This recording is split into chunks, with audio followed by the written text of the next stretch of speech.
ஆசிரியர்களை போற்றத்தக்க ஆசிரியர்களா? ஆசிரியர்களை மதிக்கிற ஒரு சமூகம் தான் அறிவார்ந்த சமூகமாக உயர்ந்து செல்லும். அப்படி இருக்கா? பணி நிரந்தரம் பண்ணுங்கன்னு வீதியில் வந்து பல ஆயிரம் பேர் போராடிட்டு இருக்கான். ஆசிரியன் வீதிக்கு வந்துட்டான்.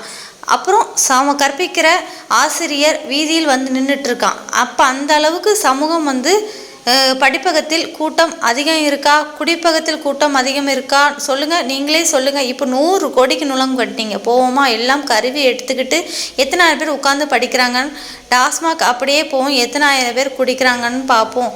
சமூகத்தை எதை நோக்கி நகர்த்துறோம்னு இருக்குல்ல.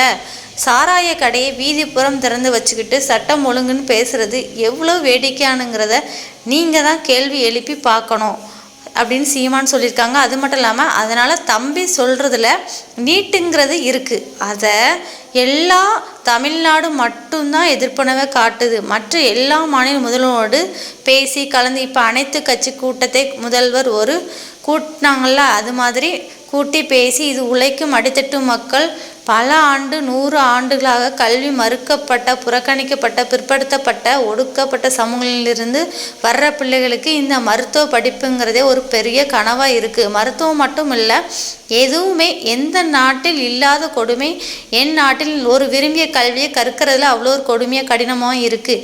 இங்கே தான் நீங்கள் விரும்பியதை படிக்கவே முடியாது. பிள்ளைகள் விரும்பி கல்வி கற்கிறத கொடுக்க வேண்டியது அரசின் முதன்மையான கடமை.